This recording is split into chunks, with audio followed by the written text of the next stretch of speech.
It really feels like, so much of our lives now plays out online, Yeah. right? On these, I don't know, these platforms, these digital spaces. Ah, And I think that just naturally creates this, like, constant tension mm-hmm. between, like, the companies who run these spaces, right, and the governments that are trying to, like, set the rules of the road. Totally, totally. And it feels like at the heart of it, it always boils down to the same question. Yeah. Who gets to decide? Yeah.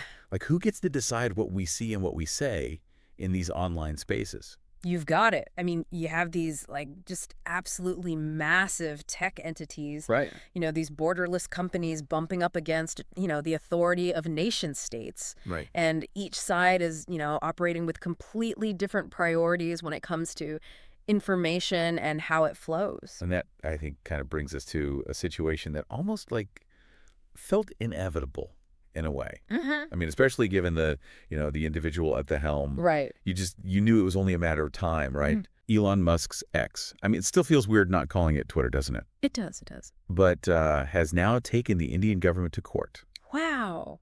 And it feels like the headline almost writes itself, right? It's a fight over censorship. Yeah. And given Mr. Musk's, very, very public stance on what he calls, free speech. Right. I mean, this legal battle in India, it really does seem like a direct result of like his principles being put to the test. Totally.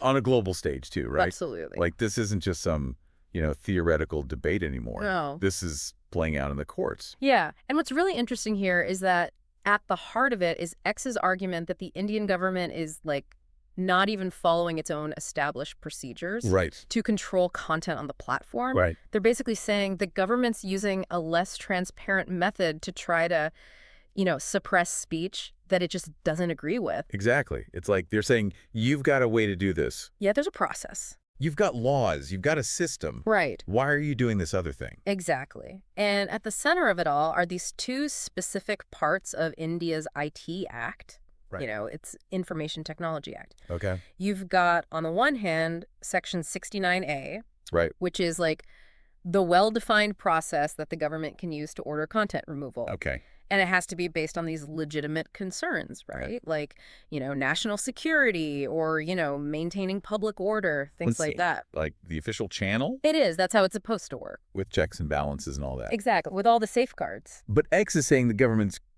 increasingly using this other thing, Section 793B, Yeah. which is like worded so broadly. Much more broadly. Yeah. And that's where their real issue lies. Right. Because 793B basically says that if a platform has, quote, actual knowledge Right. or is, notified by the government that some information is being used for, unlawful purposes. Okay. They could lose their legal protection Oh, wow. from being held liable for that content. Oh, so they could get in trouble. Yeah, they could get in trouble if they don't, like, take action. Huh.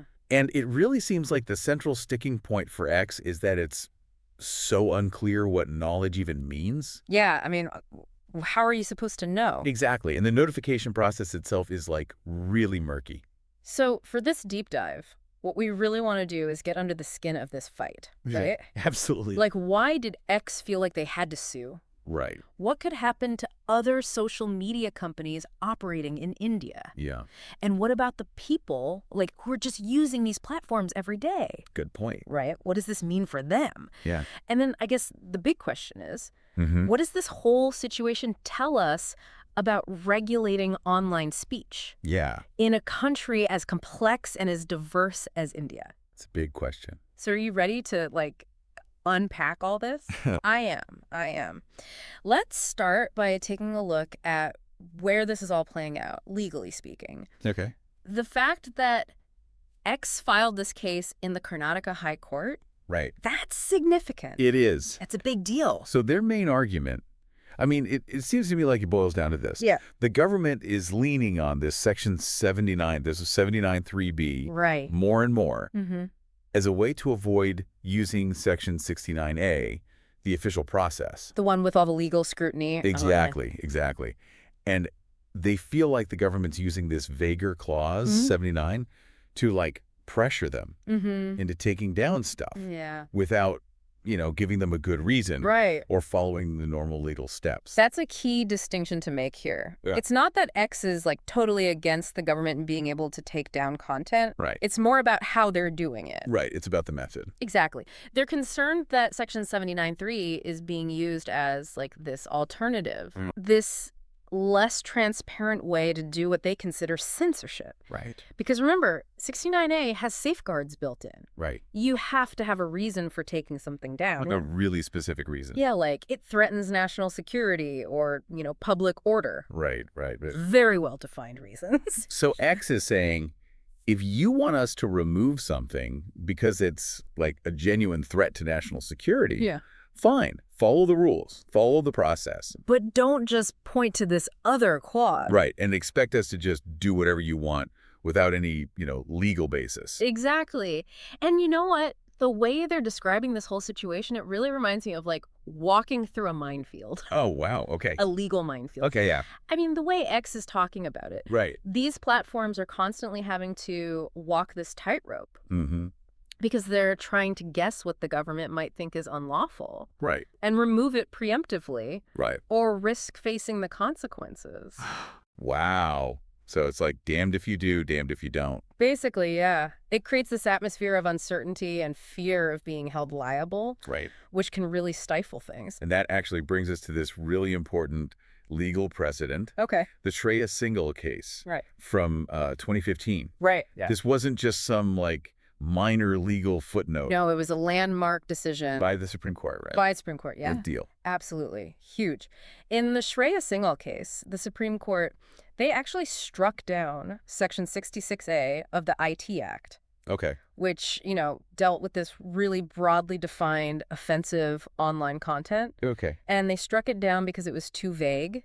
Okay. And they said it could be used to, suppress legitimate speech. So how does that tie into all this? Well, what's important here is that the court clarified the process required for blocking online content. Okay. They emphasized that there needs to be a proper judicial process, or the government needs to follow the specific guidelines outlined in Section 69A. Right, the one we were just talking about. Exactly. So X is basically arguing that what the government is doing now, by relying more and more on Section 79.3b, right, and kind of sidestepping those 69A guidelines, is directly going against what the Supreme Court said. So it's like they're ignoring the highest court in the land. That's what X is saying. They're saying, look, the Supreme Court already said there needs to be a proper legal process. You can't just make up a new one. Exactly. You can't create a way around that. And they see this as, what, like an attempt to create a shadow system of censorship? That's exactly it. They see it as a way for the government to censor things without any judicial oversight, without any accountability. And it's interesting, you mentioned this earlier, that even within, the legal community in India, there seems to be this feeling that what the government is doing might not be totally kosher. Yeah, there's definitely some unease there. Okay, so we're starting to see why X is fighting this so hard. Yeah. But let's, dig a little deeper into why this Section 79.3b, this specific clause, is causing so much anxiety, across the board for social media companies. It's a real boogeyman for these companies. Oh, wow. And there are three main reasons why. Okay, leave it on me. Okay. The first, like we've discussed, is that it's just not clear. Right. The law says you have to have knowledge of illegal content. Right. But, what does that even mean in practice? Right. For a platform that has, billions of pieces of information. Right. Every day. Every single day. How are they supposed to know about every single thing? Yeah, it's not like they've got some magic AI that can just, perfectly flag every little thing that might violate some obscure law somewhere in India. Exactly. So they're left guessing. And that guessing leads to the second big concern. Well, it does. The risk of over-censorship. Because they're so worried about the legal consequences. Right. If they don't act, right, they end up being overly cautious. Right. They start removing stuff that maybe, doesn't actually cross the line. Yeah. But they'd rather be safe than sorry.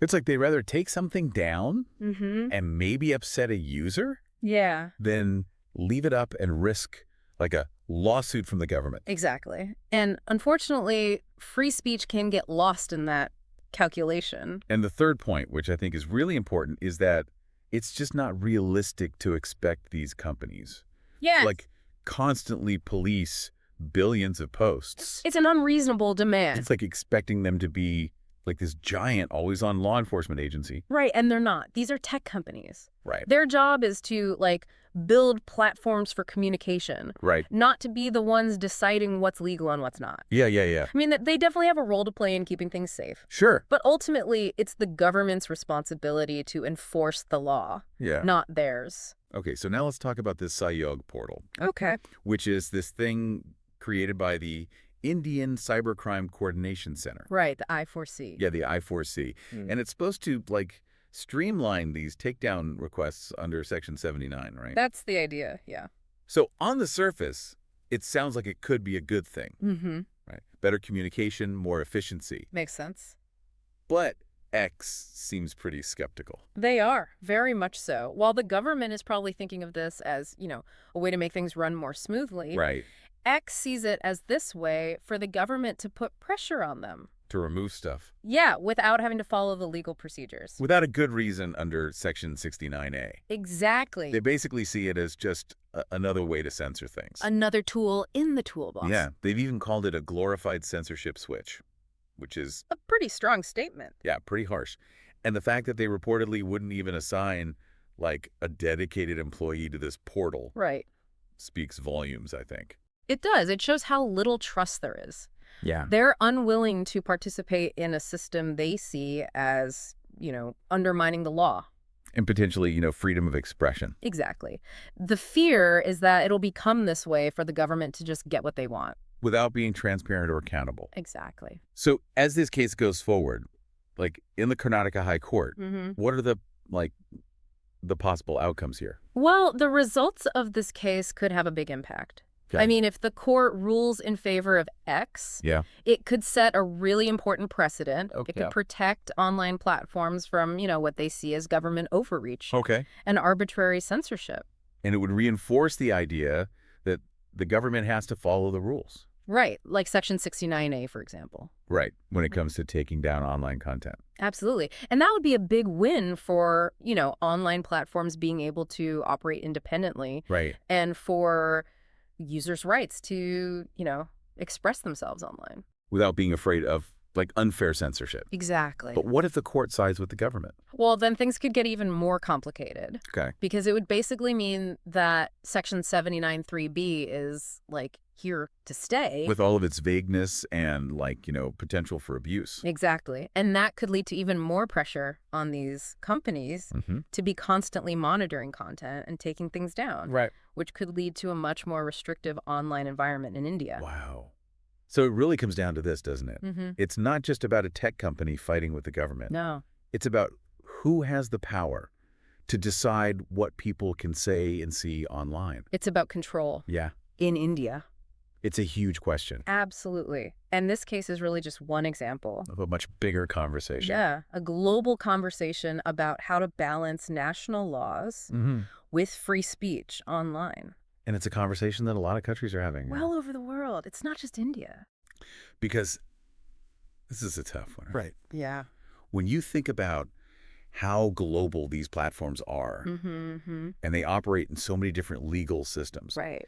How do you even start to find the right balance? It's a puzzle. Between respecting the laws of different countries. Right. But also, like, protecting free speech. Yeah. And making sure that users have a similar experience no matter where they are. It's complicated. And in the end, I guess the question is, who gets to decide? Yeah. Who gets to decide what is and isn't okay to say and see online? It's a question with some really tough answers. And this case is just one piece of that puzzle. One very important piece.